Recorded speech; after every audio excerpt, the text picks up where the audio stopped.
जय श्री कृष्ण। सीताराम सीताराम। श्री रामचरितमानस भाग दूसरा, बालकांड आप श्रवण कर रहे हैं। गोस्वामी तुलसीदास जी महाराज कहते हैं, बहुरी बंद खलगन सति भाएं, जे बिनु काज दाहिने बाएं, परहित हानि लाभ जिन केरे, उजरे हर्ष विषाद बसेरे। अब मैं सच्चे भाव से दुष्टों को प्रणाम करता हूं।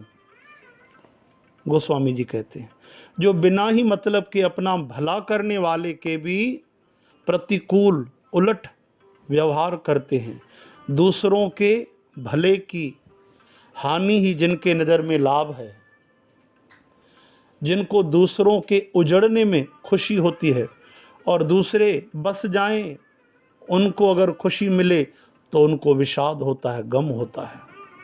यानी दूसरों के सुख में दुखी होते हैं और दूसरों के दुख से सुखी होते हैं। जो हरि और हर के यश रूपी पूर्णिमा के चंद्रमा के लिए राहु के समान है, अर्थात जहाँ कहीं भगवान विष्णु या शंकर के महिमा का वर्णन होता है उसी में रुकावट देते हैं, और दूसरों की बुराई करने में सहस्त्र बाहु के समान वीर हैं, जो दूसरों के दोषों को हजार आंखों से देखते हैं और दूसरों के हित रूपी घी के लिए जिनका मन मक्खी के समान है। मतलब जिस प्रकार मक्खी घी में गिर जाए तो घी को खराब कर देती है, खुद भी मर जाती है, उसी तरह से दुष्ट लोग दूसरों के बनाए बने काम को अपना नुकसान करके भी बिगाड़ देते हैं। देखिए, आजकल तो ऐसे लोग बहुत आपको मिलेंगे। ये दूरदृष्टि गोस्वामी तुलसीदास जी महाराज की। आगे, जो तेज दूसरों को जलाने वाले ताप में अग्नि और क्रोध में यमराज के समान है, पाप और अवगुण रूपी धन में कुबेर के समान धनी है, जिनकी बढ़ती सभी के भले का नाश करने के लिए केतु पुच्छल तारे के समान है, और जिनके कुंभकर्ण की तरह सोते रहने में ही भलाई है। उदय केत समहित सबही के, कुंभकर्ण समसोवत नीके। ये आप दुष्टों का स्वभाव सुन रहे हैं। जैसे गीता में भी श्री कृष्ण भगवान ने आसुरी प्रकृति का वर्णन किया है, ये दुर्गुण जिसमें है। आगे, जैसे ओले खेती का नाश करके आप भी गल जाते हैं, वैसे ही दूसरों का काम बिगाड़ने के लिए अपना शरीर तक छोड़ देते हैं।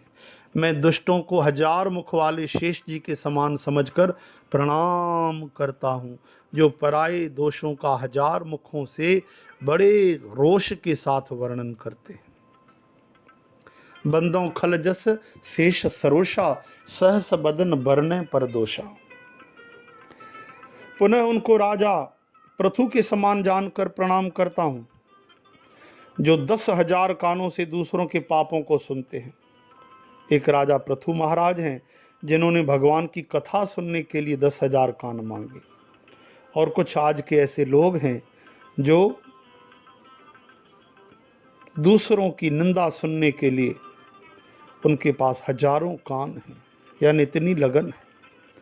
फिर इंद्र के समान मानकर उनकी विनय करता हूँ, जिनको सुरा मदिरा नीकी और हितकारी मालूम देती है।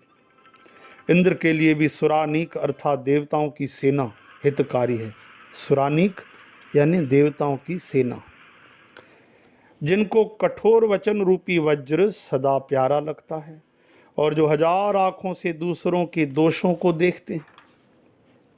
दुष्टों की यह रीति है कि वे उदासीन शत्रु या मित्र किसी का भी हित सुनकर जलते हैं। यह जानकर दोनों हाथ जोड़कर यह जन प्रेम में भरकर उनसे विनय करता है। उदासीन अरिमीत हित सुनत जरह खल रीत, जानी पानी जुग जोरी जन विनती करें सप्रीत, सियावर रामचंद्र की जय। मैंने अपनी ओर से विनय की है, परंतु वे अपनी ओर से कभी नहीं चूकेंगे। कौओं को बड़े प्रेम से पालिए, परंतु वे क्या कभी मांस के त्यागी हो सकते हैं? अर्थात कभी नहीं। अब मैं संत और असंत दोनों के चरणों की वंदना करता हूँ। दोनों ही दुख देने वाले हैं। ध्यान से सुनिए, संत भी और असंत भी, यानी दुष्ट भी, दोनों कैसे दुख देने वाले हैं, परंतु उनमें कुछ अंतर कहा गया है। वह अंतर यह है कि एक संत तो बिछड़ते समय प्राण हर लेते हैं और दूसरे दुष्ट जब मिलते हैं तो असहनीय दुख देते हैं। यानी संतों का बिछड़ना मरने के समान दुखदाई होता है और पापियों का, दुष्टों का मिलना। बंदों संत असज्जन चरना, दुख प्रद उभय बीच कछ बरना। बिछुरत एक प्राण हरि लेहि, मिलत एक दुख दारुण देहि। दोनों संत और असंत जगत में एक साथ पैदा होते हैं, पर एक साथ पैदा होने वाले कमल और जोंक की तरह उनके गुण अलग अलग होते हैं। कमल दर्शन और स्पर्श से सुख देता है, किंतु जोंक शरीर का स्पर्श पाते ही रक्त चूसने लगती है। साधु अमृत के समान मृत्यु रूपी संसार से उबारने वाला और असाधु मदिरा के समान मोह, प्रमाद और जड़ता उत्पन्न करने वाला है। दोनों को उत्पन्न करने वाला जगत रूपी अगाध समुद्र एक ही है। शास्त्रों में समुद्र मंथन से ही अमृत और मदिरा दोनों की उत्पत्ति बताई गई है। भले और बुरे अपनी अपनी करनी के अनुसार सुंदर यश और अपयश की संपत्ति पाते हैं। अमृत चंद्रमा, गंगा जी और साधु और विष यानी जहर, अग्नि कलयुग के पापों की नदी अर्थात कर्मनाशा और हिंसा करने वाला व्याध, इनके गुण अवगुण सब कोई जानते हैं, किंतु जिसे जो भाता है उसे वही अच्छा लगता है। श्री राम जय राम, जय जय राम। श्री राम जय राम, जय जय राम। श्री राम जय राम, जय जय राम। श्री कृष्ण गोविंद हरे मुरारे, हे नाथ नारायण वासुदेव। भला भलाई ही ग्रहण करता है और नीच नीचता को ही ग्रहण किए रहता है। अमृत की सराहना अमर करने में होती है और जहर की मारने में। भलो भलाएं पै लहें, लहें निचाई नीच। सुधा सराहिय अमरता, गरल सराहिय मीच। सियावर रामचंद्र की जय। दुष्टों के पापों और अवगुणों की और साधुओं के गुणों की कथाएं दोनों ही अपार और अथाह समुद्र हैं। इसी से कुछ गुण और दोषों का वर्णन किया गया है, क्योंकि बिना पहचाने उनका ग्रहण या त्याग नहीं हो सकता। भले बुरे सभी ब्रह्मा जी के पैदा किए हुए हैं, पर गुण और दोषों को विचार कर वेदों ने उनको अलग अलग कर दिया है। वेद, इतिहास और पुराण कहते हैं कि ब्रह्मा जी की यह सृष्टि गुण अवगुणों से सनी हुई है। दुख सुख पाप पुण्य दिन रात, साधु असाधु, सुजाति कुजाति, दानव देवता, ऊंच नीच, अमृत विष, सुजीवन यानी सुंदर जीवन, मृत्यु, माया, ब्रह्म, जीव, ईश्वर, संपत्ति, दरिद्रता, रंक, राजा, काशी और मगध, गंगा और कर्मनाशा, मारवाड़, मालवा, ब्राह्मण, कसाई, स्वर्ग तो नरक, अनुराग तो वैराग्य, ये सभी पदार्थ ब्रह्मा जी की सृष्टि में है। देखिए, परस्पर विरोधी। वेद शास्त्रों ने उनके गुण दोषों का विभाग कर दिया है। विधाता ने इस जड़ चेतन विश्व को गुण दोष में रचा है, किंतु संत रूपी हंस दोष रूपी जल को छोड़कर गुण रूपी दूध को ही ग्रहण करते हैं।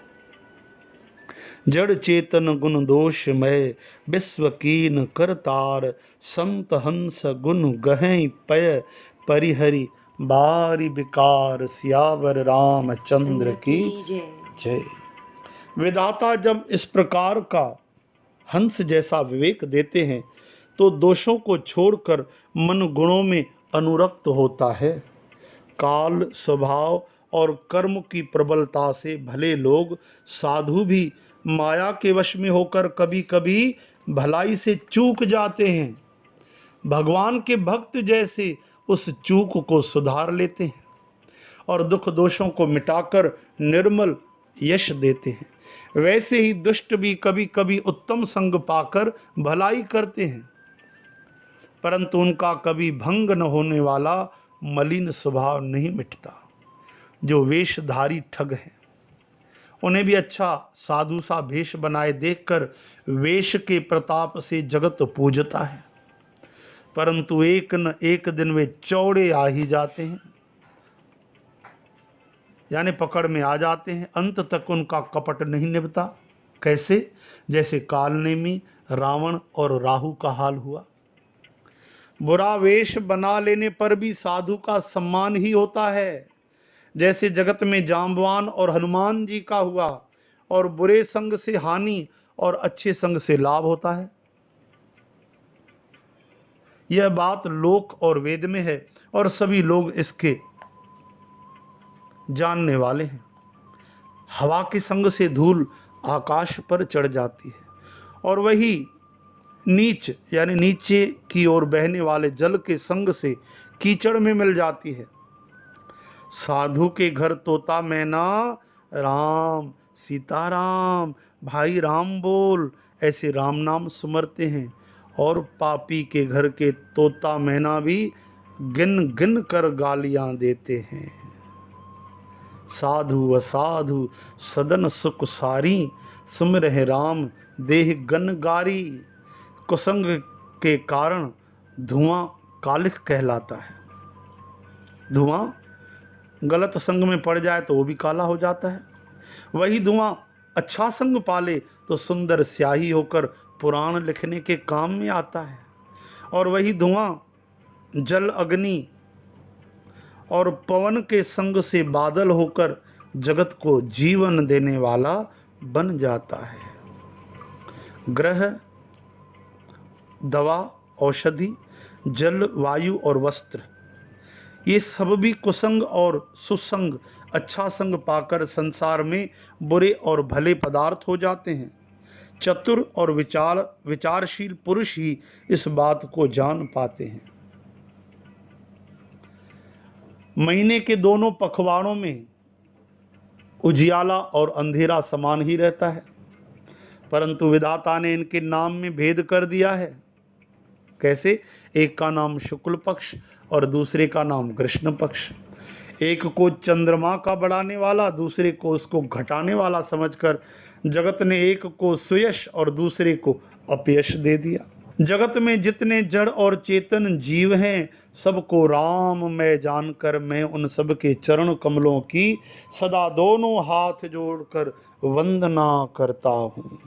जड़ चेतन जग जीव जत, सकल राम मैं जानी। बंदों सबके पद कमल, सदा जोरी जुग पान। सियावर राम चंद्र की जय। देवता, दैत्य, मनुष्य, नाग, पक्षी, प्रेत, पितर, गंधर्व, किन्नर और निशाचर, सबको मैं प्रणाम करता हूँ। अब सब मुझ पर कृपा कीजिए। हरे कृष्ण। देखिए तुलसीदास जी महाराज दुष्टों को, दैत्यों को, किस किस को प्रणाम करते हैं। किस लिए? कि भगवान के भक्ति में कोई विघ्न ना आए। भैया तुमको भी प्रणाम, दुष्टों को भी प्रणाम, पापियों को भी प्रणाम, नागों को भी प्रणाम, निशाचरों को भी प्रणाम, ताकि भगवान की भक्ति में कभी भी कोई भी किसी भी तरह की रुकावट ना आए। श्री राम जय राम, जय जय राम। श्री राम जय राम, जय जय राम। आपने अभी श्रवण किया भाग दूसरा। आइए अब आगे सुने भाग तीसरा। बालकांड में दोहा आपने 7वां श्रवण किया। जय सिया राम, जय श्री कृष्ण।